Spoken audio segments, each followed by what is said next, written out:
وہ تیز قدموں سے باہر نکل گئی۔ میں نے پریشان ہو کر ایڈورڈ کی طرف دیکھا۔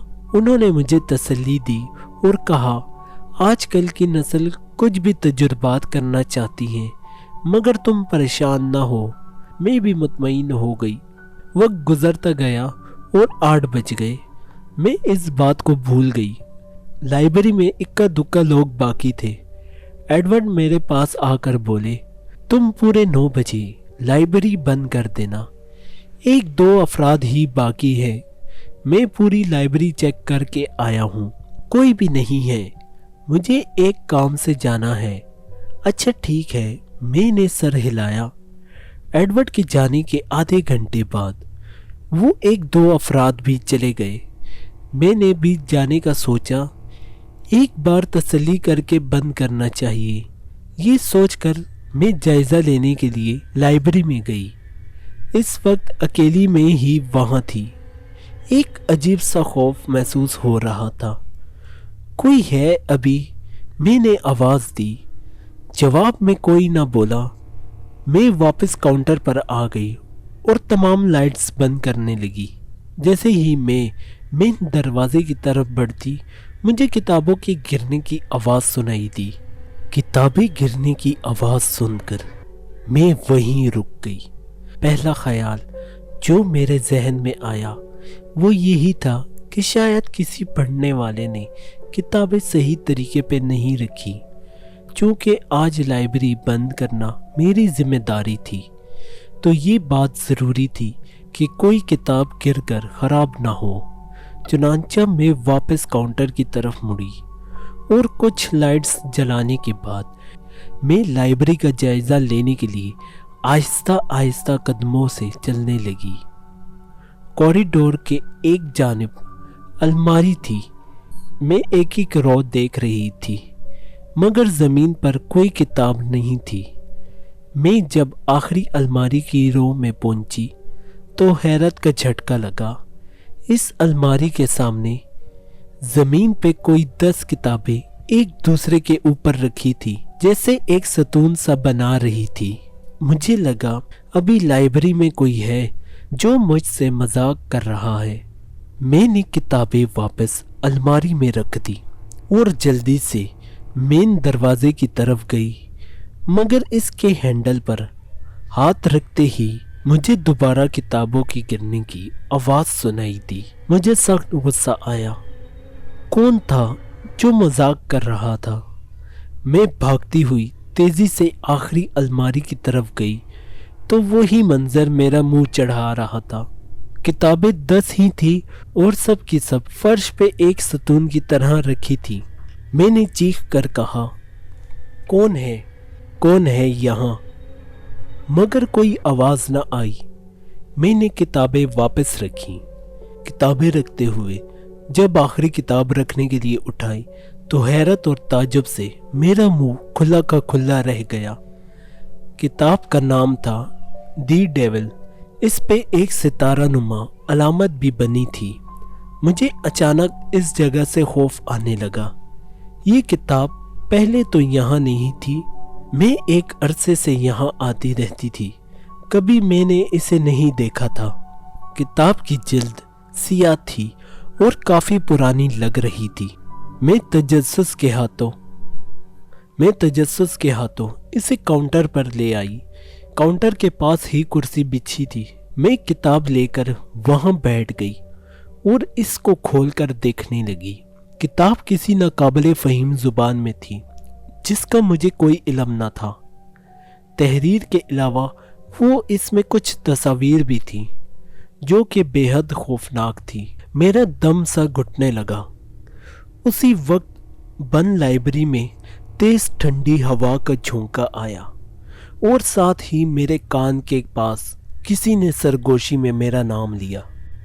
اینا؟ میں خوف کے مارے اٹھ کھڑی ہو گئی۔ کتاب میرے ہاتھ سے چھوٹ کر فرش پہ جا گری۔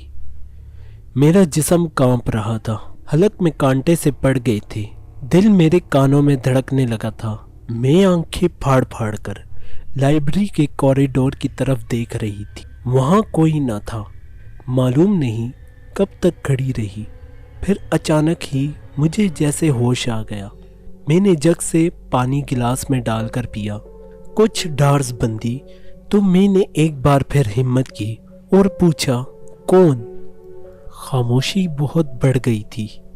مجھے اپنے ہی دل کی دھڑکن سن کر ڈر لگ رہا تھا۔ میں کوئی ڈرنے والی بچی نہ تھی۔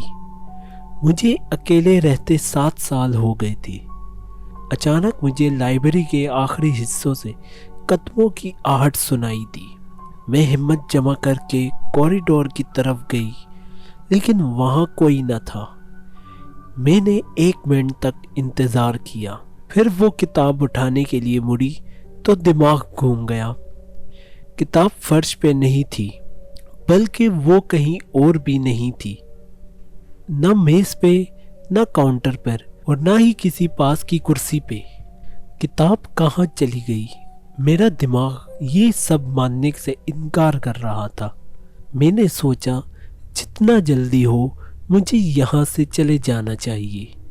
یہ سوچتے ہوئے میں جلدی سے مین دروازے کے پاس گئی اور اسے کھولنے کی کوشش کی، مگر وہ نہ کھلا۔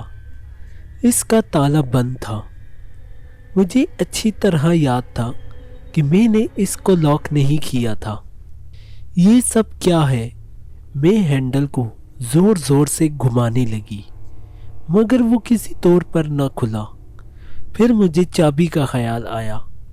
خیال آتے ہی میں نے کاؤنٹر پر دیکھا، مگر وہاں چابیاں نہ تھی۔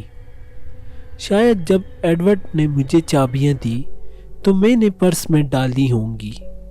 یہ خیال آتے ہی میں نے اپنے پرس کو اچھی طرح چیک کیا، مگر چابیاں نہ تھی۔ میں ایک بار پھر دروازے کی طرف بھاگی، زور زور سے دروازہ کھٹکھٹایا اور چلا کر کہا، مدد کرو، کوئی ہے؟ مدد کرو میری۔ مگر 10 منٹ تک چیخنے کے بعد کوئی بھی نتیجہ نہ نکلا۔ میں واپس کاؤنٹر پر آئی اور لینڈ لائن فون کو دیکھتے ہی میری جان میں جان آ گئی۔ میں تیر کی طرح فون کی طرف لپکی، ریسیور اٹھا کر کان سے لگایا تو آنکھوں کے آگے اندھیرا چھا گیا۔ فون ڈیڈ تھا۔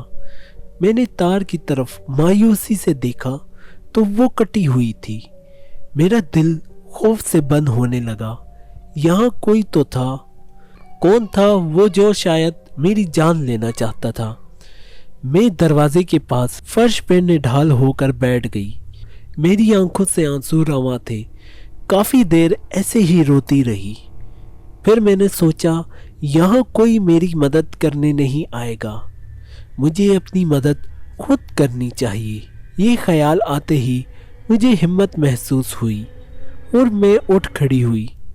پہلے میں نے کاؤنٹر کے پیچھے آگے فرش پہ چابیاں تلاش کی، مگر نہ ملی۔ پھر میں نے لائبریری کی تمام روشنیاں جلا دیں تاکہ کوئی اسے کھلا دیکھ کر اس طرف آ جائے۔ اس کے بعد میں نے دروازہ کھولنے کی آخری کوشش کی۔ ابھی میں دروازہ کھولنے کی کوشش کر رہی تھی کہ اچانک لائبریری کے پچھلے حصے سے تیز دستک کی آواز سنائی دی۔ یک دم میرا دل اچھل کر حلق میں آ گیا۔ دستک کی آواز سن کر میں اچھل پڑی۔ دستک لائبریری کے پچھلی طرف سے سنائی دی تھی۔ میری ہینڈل پر سے گرفت چھوٹ گئی تھی۔ میں بے یقینی میں پیچھے مڑ کر دیکھنے لگی، پھر آہستہ قدموں سے کوریڈور کی طرف آئی۔ پوری لائبریری روشن تھی، وہاں کچھ بھی نہیں تھا۔ میں وہیں کھڑی سوچ رہی تھی کہ شاید لائبریری کا کوئی پچھلا دروازہ بھی ہوگا جس کا مجھے علم نہیں تھا، اور وہاں سے کوئی لائبریری روشن دیکھ کر چلا آیا تھا۔ اس خیال نے مجھے حوصلہ بخشا اور میں لائبریری کے پچھلے حصے کی طرف چل پڑی۔ ابھی میں نے آدھا راستہ طے کیا ہوگا کہ اچانک تمام روشنیاں گل ہو گئی اور خوفناک اندھیرا لائبریری میں اتر آیا۔ میرے قدم وہیں رک گئے۔ دل زور زور سے دھڑک رہا تھا۔ کسی انہونی کا احساس ہو رہا تھا۔ چاند کی روشنی لائبریری کی شیشوں کی کھڑکیوں سے پار ہو گئی اور لائبریریز میں سفید ہلکی چاندنی پھیل گئی۔ اسی وقت میں نے نوٹ کیا کہ کوئی سامنے دھند سی ہے۔ سفید دھند نے ایک ہیولے کی شکل اختیار کر لی، جس کے نہ ہاتھ تھے نہ پاؤں، مگر وہ کھڑا تھا۔ میں سمجھ نہیں پا رہی تھی کہ وہ کیا ہے۔ اسی وقت میرے کان کے قریب کسی نے سرگوشی کی۔ سرد ہوا کا جھکڑ سا مجھے ہلا گیا۔ میں نے ایک فلک شگاف چیخ ماری اور پلٹ کر دروازے کی طرف بھاگنے لگی۔ اسی وقت پھر سے دستک ہونے لگی۔ زور زور سے دروازہ دھڑدھڑایا جانے لگا۔ میں نے کونے پہ پہنچ کر مڑ کر دیکھا، وہاں کوئی نہ تھا، مگر دستک زور و شور سے جاری تھی۔ میں خدا کو یاد کرتی واپس پلٹی۔ شاید کوئی انسان ہو جسے میری مدد کی ضرورت ہو۔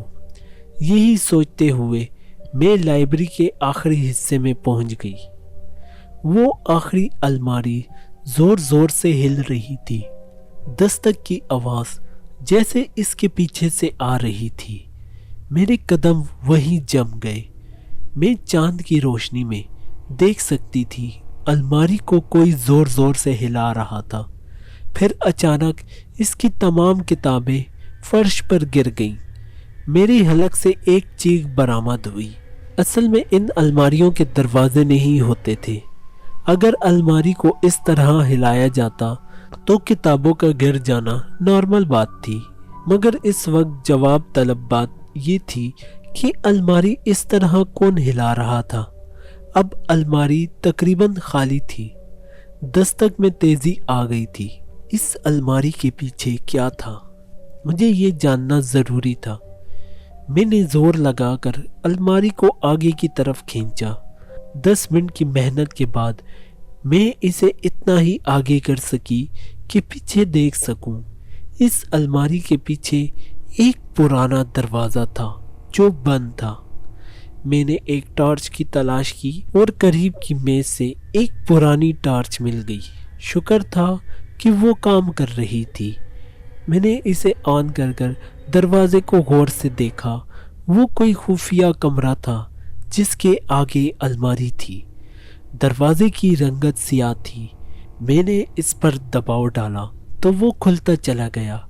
اندر کچھ سیڑھیاں تھی اور سیلن کی بو پھیلی تھی، مگر وہاں کوئی نظر نہیں آیا۔ میں خدا کا نام لے کر سیڑھیاں اترنے لگی۔ کون ہے؟ میں نے پکارا۔ جواب میں ہلکی مگر واضح آہستہ آواز سنائی دی، میرے رونگٹے کھڑے ہو گئے۔ میں نے فوراً ٹارچ ادھر ادھر گھمائی تو ایک کونے میں ایک لڑکی کھڑی تھی۔ اس نے ایک لمبی میکسی فراک پہنی تھی، مٹیلا ہو چکا تھا۔ لڑکی کی آنکھوں کے نیچے گہرے سیاہ ہلکے تھے۔ رونے سے اس کی آنکھیں سرخ لگ رہی تھی۔ اس نے پھر کہا۔ میں ایک دم گھبرا گئی۔ کون ہو تم؟ میری این، وہ بولی۔ Help me please. وہ آگے بڑھی۔ اسی وقت میرے دماغ میں بجلی سی گری۔ وہ قدم نہیں اٹھا رہی تھی بلکہ تیرتی ہوئی میری طرف آ رہی تھی۔ خوف سے میرے ہاتھ پاؤں کانپنے لگے اور میرے ہاتھ سے ٹارچ چھوٹ کر فرش پر گر پڑی۔ اس کی روشنی گھومنے لگی۔ میں بری طرح چلاتی ہوئی سیڑھیاں چڑھ کر اس کمرے سے باہر آ گئی۔ دروازہ بند کر کے اس کے آگے الماری کھسکانا میرے بس سے باہر تھا۔ سامنے سے ہی کوئی چلا آ رہا تھا، جینس اور بوٹس پہنے ہوئے۔ میں اب برداشت نہیں کر پائی اور بے ہوش ہو کر وہیں کوریڈور میں گر گئی۔ جانے کب تک وہاں پڑی رہی۔ پھر میرے دماغ نے کام کرنا شروع کر دیا۔ میں نے آنکھیں کھولی تو اپنے آپ کو ہسپتال میں پایا۔ میرے ساتھ میری روم میٹ اور ایڈورڈ بھی تھا۔ باقی کہانی ایڈورڈ نے بتائی۔ جب وہ اپنے کام سے فارغ ہوا تو رات کے 11 بجے تھے۔ وہ اپنے فلیٹ پہ پہنچا تو اس کو یاد آیا کہ وہ چابیاں دینا بھول گیا تھا، تو اس کا مطلب تھا کہ لائبریری اب تک کھلی تھی۔ یہ خیال آتے ہی وہ لائبریری واپس پہنچا تو تمام لائبریری کی روشنیاں بار بار بند ہو کر کھل رہی تھی۔ وہ بھاگ کر دروازے پر پہنچا۔